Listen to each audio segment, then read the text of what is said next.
Hi everyone, it's Mark from Brave Auto International in Japan. Before I do the road test video, I will just do a walk around and tell you a bit about this.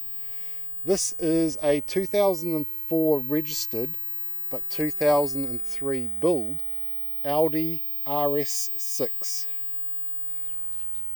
If you know anything about your Audis, you'll know exactly what this is. It is the bee's knees of the Audi station wagon range.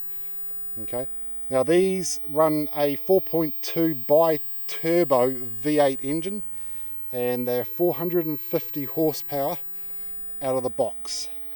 Let me just say that again, 450 out of the box. Okay, they are super quick and they sound so nice. Okay, I bought this one out of auction for stock. It was grade 4. It's done 112, I think it is, 1,000 Ks. And yeah, I just love them. They're just one of my favourite wagons of all time. I like them that much. I bought another one as well, and then I couldn't resist. I bought a sedan. So these are all stock that are going to come in shortly. The black one there, I've been using that myself for the last couple of weeks. But anyway, back to this car. Okay, this is in the grey, as you can see, and it's got the full black leather with the white piping.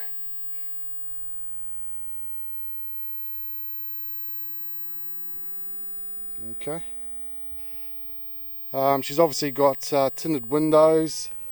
It's got the factory 19-inch alloys.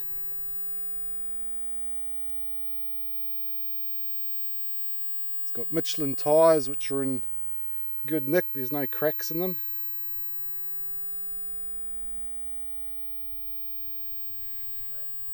Okay. They have from factory huge brakes on them. Okay.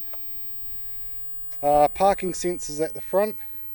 You've got headlight washers there that pop out.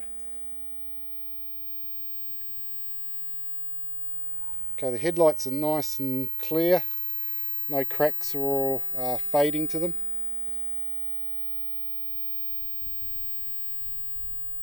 Okay, the door mirrors are good. If you know anything about your Audis, you'll know that these go funny.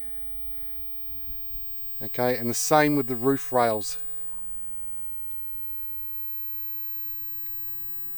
Okay, you got a little spoiler there at the back.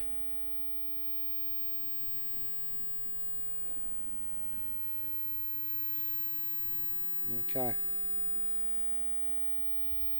This car also comes with a set of brand new brake discs, brake pads, and lower tyre rod ends, I think it is. So you get brand new ones of those with it. It's how it arrived from the auction. So okay, you have the twin outlet exhaust. You've got parking sensors at the back there as well.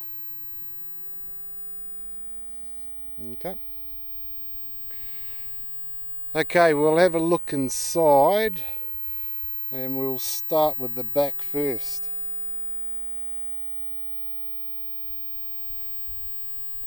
Okay, you've got a parking camera here. See that? That's aftermarket and it's Pioneer.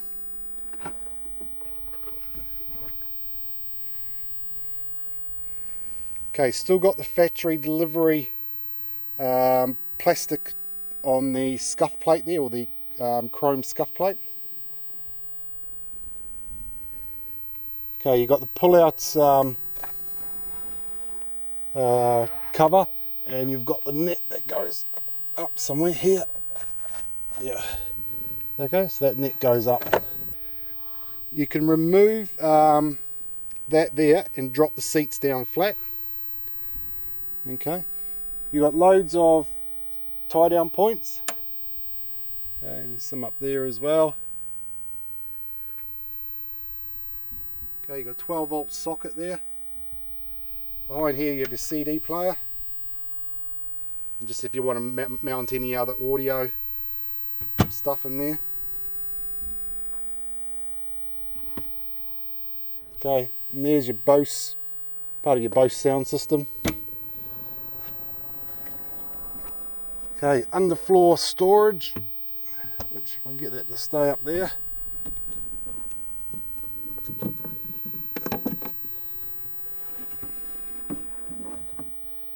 Okay, in here we have, well, these don't have a spare wheel, okay, so you have a pump, a thing for filling, I don't know, blocking holes in tyres or whatever, then you pump it up. Okay, in here there's your Audi maintenance, body maintenance kit, which is like polish and that type of stuff. Okay, in here you've got storage net, and then there's your jack and your tools. Okay.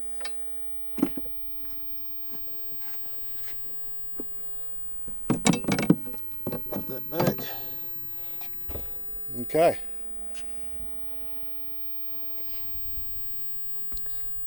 Your rest there knocks through, so you can put long stuff through and still sit.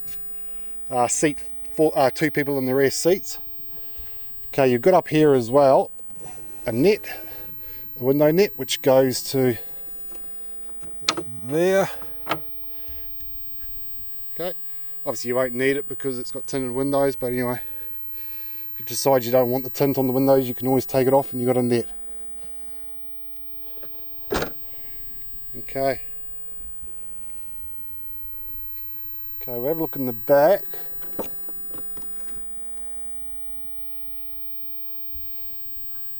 Okay, you got leather here on the door trims because it's a full leather model. It has the leather. You got the wood trim here. You got the pull-up net here.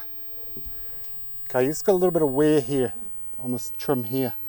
Okay, which is quite common on your Audis. It's actually really easy to scratch that off. Okay, so normally what most people do is they just take the rest of it off. You see. Okay, you got speaker there, Bose. Okay. You've got RS scuff plates there. Okay, you've got the full leather, as I mentioned. Recaro factory seats.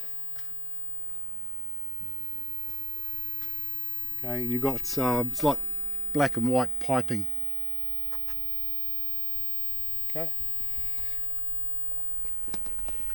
Okay, you've got heated rear seats. Air vent there, obviously.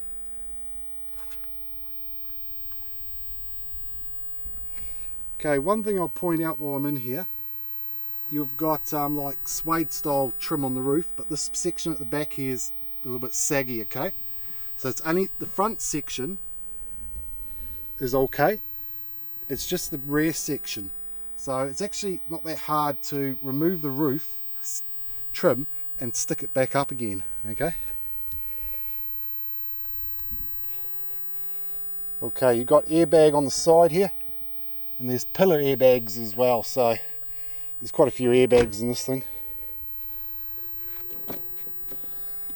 Okay, for your front, same again, you've got your wood trim, okay, you've got your leather, same again, you've got your wear in here, okay, it's pretty much standard. You've got storage boxes here, a little one there, okay, you've got a tweeter speaker here, and Bose speaker down there, which is factory.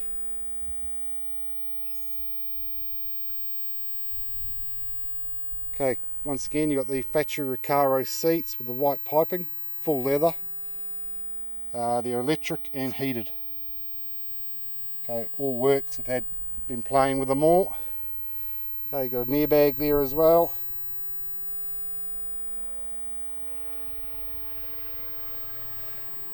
Factory floor mats throughout. Okay. We will go around to the driver's side.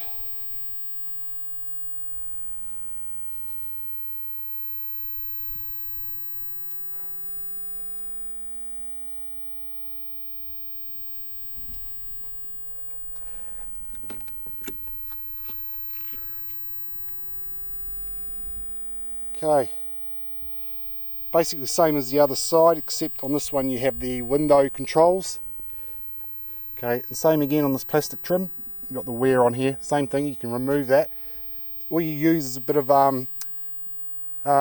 fingernail polish remover, and it removes it like a hot knife through butter is probably the easiest way to say. Okay, you got the tweeter, the Bose speaker down there. Okay, it's got the factory leather wrapped steering wheel. These have paddle gear change, so the gear change is here. There you go. Okay, you've got electric front driver's seat, which is in good nick actually for the K's. Okay, obviously it's a Recaro as well. Okay, there is a switch there missing. Okay, the knob piece. Okay, actually I can't off the top of my head remember what it is. What we'll do is we'll pop to this one. Left-hand drive, sorry.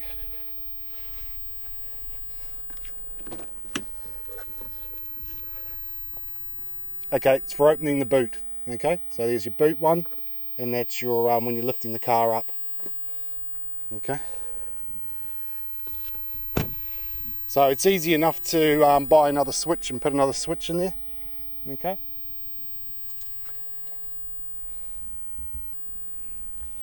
okay, we'll just jump in. Okay, we'll just fire it up. Okay, you probably can't hear that well through the camera and mic, but geez, they sound so nice. Okay, the crystals in the centerpiece there are fine, as you can see. As you know, probably a lot of the Audis, this section here, they don't work sometimes. Okay. Okay, the steering wheel's in really good nick. Okay, this has been a garage car as well. You can tell just by around the body and just things like the steering wheel not dried out and cracked. Okay, there's your paddle shift for down. Okay. And then on the other side you have the up. Okay. It's your cruise control as well as your indicators.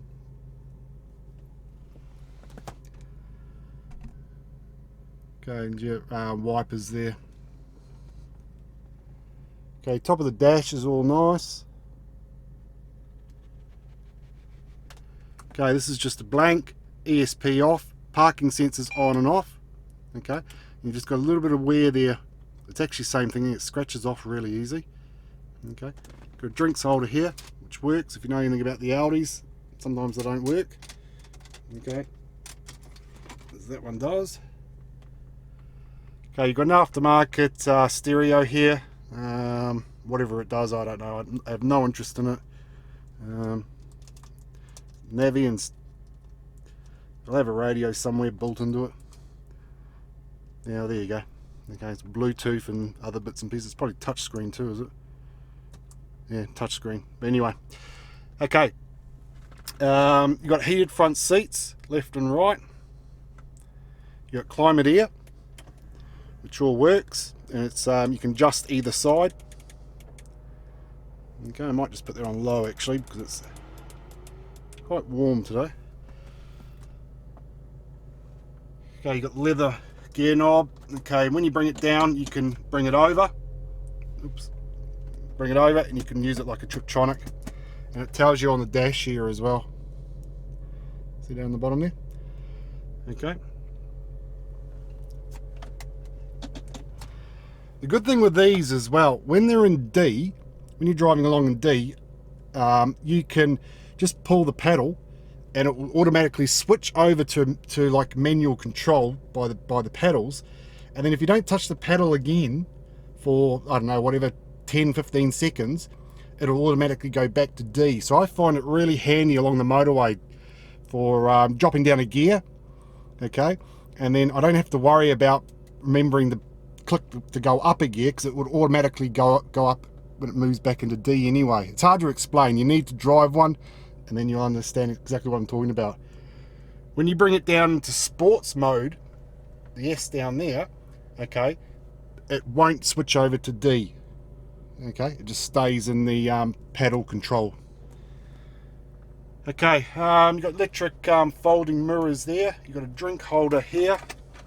Okay, oh, sorry, I forgot to show you as well. You've got an ashtray up here for those people who like to smoke, and it's never been smoked in. Okay.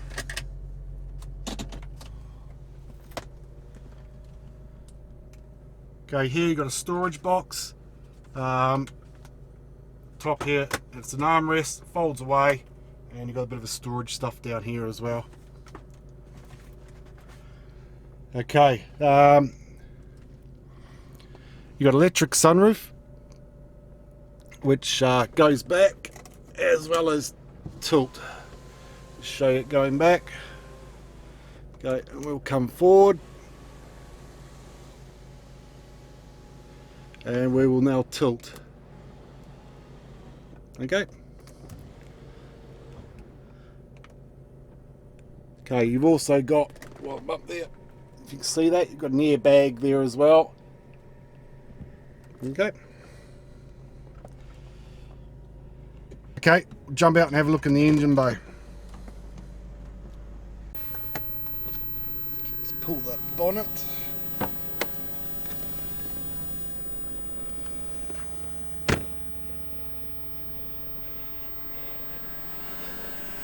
Okay. Let's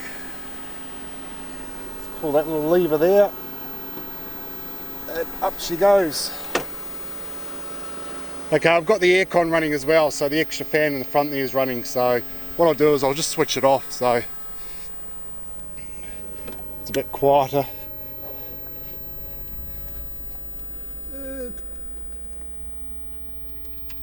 That's it. Okay. It's not until you watch the videos back sometimes you realise, oh shit, I should have turned the aircon off because it's making too much, you know, extra noise for the camera.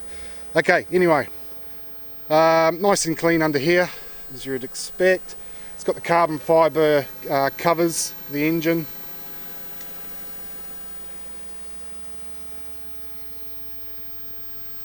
Okay.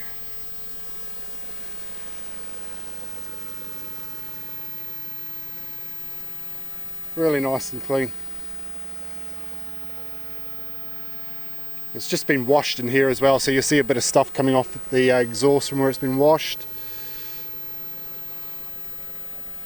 Okay, still got the original stickers up the front here. They're actually, the front panel across here on them is actually, I don't know what the correct name is for it, but it's not metal, okay, it's like a fiberglass style. Some of the Nissans run it as well. Okay, I'll just give it a couple of revs. With that open.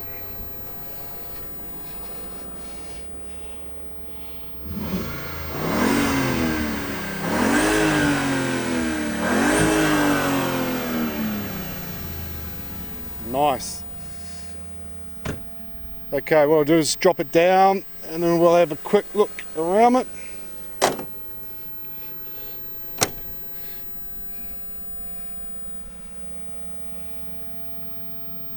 I actually really like the colour. The colour's really nice.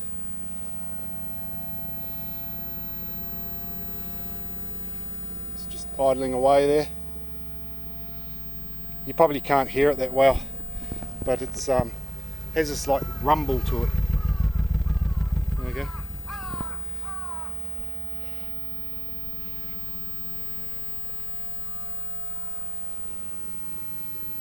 Okay guys, I'll hook the camera up inside and we'll take it for a bit of a squirt, I suppose. Okay, I'll see you when I'm inside. Okay, we'll get underway with this one.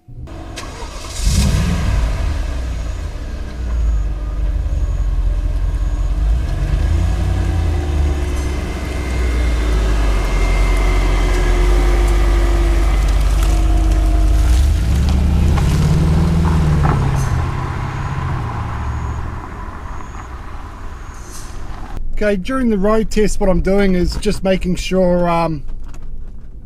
you know, everything's alright with it. You know, it's changing gear as it should, it's not thumping, it's not overheating or anything like that. It's not flaring when it changes gears as well. Make sure it's not pulling to the left or the right, and just, yeah, just a general road test. This one's got Bilstein adjustable suspension in it, so it's very similar ride to the other one. I've got another RS6 in stock, or it could be sold by the time this one comes on the side. I don't know which way around it will be, but the other one's got aftermarket KW coilovers, and just only a little bit more stiffer than what this is, but really hard to tell really between the two of them. Anyway, as this car is obviously a late 2003 model, with anyone who's, like, for an example, it'll probably be someone in Canada maybe that would be interested in this, or it could be someone in Europe, I'm not sure. But with Canada, the vehicle has to be 15 years old and older to the month, okay? So you can't, any Canadians watching this, you can't import this car until late next year, okay? Now, if you want to buy the vehicle, that's no drama. You can buy the vehicle and we will give you free storage at our yard up until it's old enough to be exported, and that applies to anyone, and it applies to any vehicle. Storage at our place is free. The reason people ask me why it's free, and the reason I can do it for free is because I own the land. I've got no mortgage on the land, so I've got no overheads on the land. So I'm using it to park our stock vehicles in there, as well as vehicles that have been bought today and are going to be exported in the next 3 weeks or 2 weeks or whatever. Okay, so obviously I've got extra space in there, and that's where I put the free storage vehicles. So there is times where I can't offer storage because we've got too many vehicles in storage, but at the moment, it's not a problem, and in the future probably not a problem. Just ask, before you buy, if we can store it for you. And once we say yes, it doesn't change. We don't say to you after 6 months, hey look, Peter, please, we want to export your car, we want our storage back. It doesn't work like that. If I say I'm storing it, I store it for you until it's ready to go. Okay, probably bored you with that now. As you know, these go super well. I mentioned in the walk around they're 450 horsepower out of the box, and they're and they sound really, really nice. I've just put the window down on my side, so you may hear a bit more road noise or something. I'll give it a bit of a burst down this road here, and then we'll head back.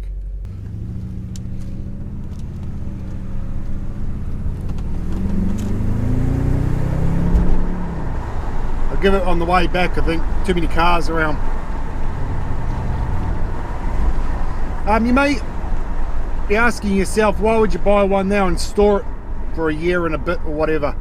The reason why is, as these get older or closer to being old enough to go to a certain country, the prices on them start going up and up and up, because everyone's trying to secure them. Okay, so at the moment the prices on these are pretty good. Well, really good is probably the easiest way to put it. But take this vehicle and go 12 months forward to where it's almost old enough to go to Canada, you'll find the price on this will be minimum 50% more with ease. Okay, a lot of Canadians are waiting for the RS6s to come of age, so there's a lot of people waiting for them.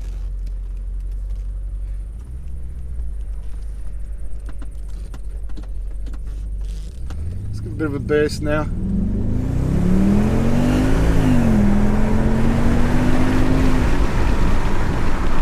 And the brakes. Fine.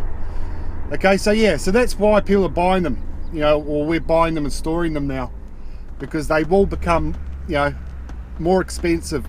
And it's not just the Audi, like the RS6s, all vehicles, it happens with it. When they become old enough to go to a certain country, everyone wants them.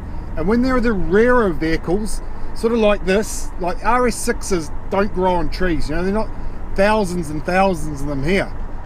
So they were a super expensive car when new, but in Japan they are really, really cheap as used, okay, especially when they're 15 years old or 14 years old, okay. So that's why, if you want to take advantage of it, that's why you buy now in store. And you know, we normally have probably 30 cars plus in storage all the time.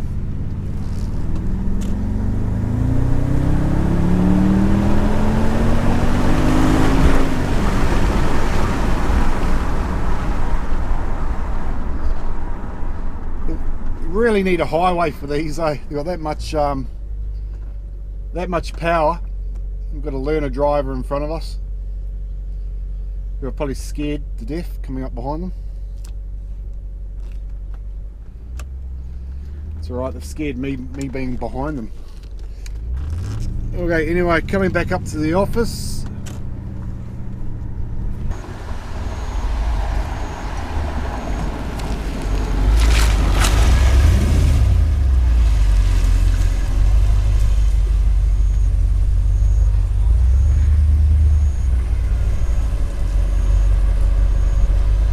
Okay everyone, that's your Audi RS6 2003, done 113,000 Ks, and yeah, nice car, nothing wrong with it at all, everything seems to work on it, and yeah, okay, I'll see you next time.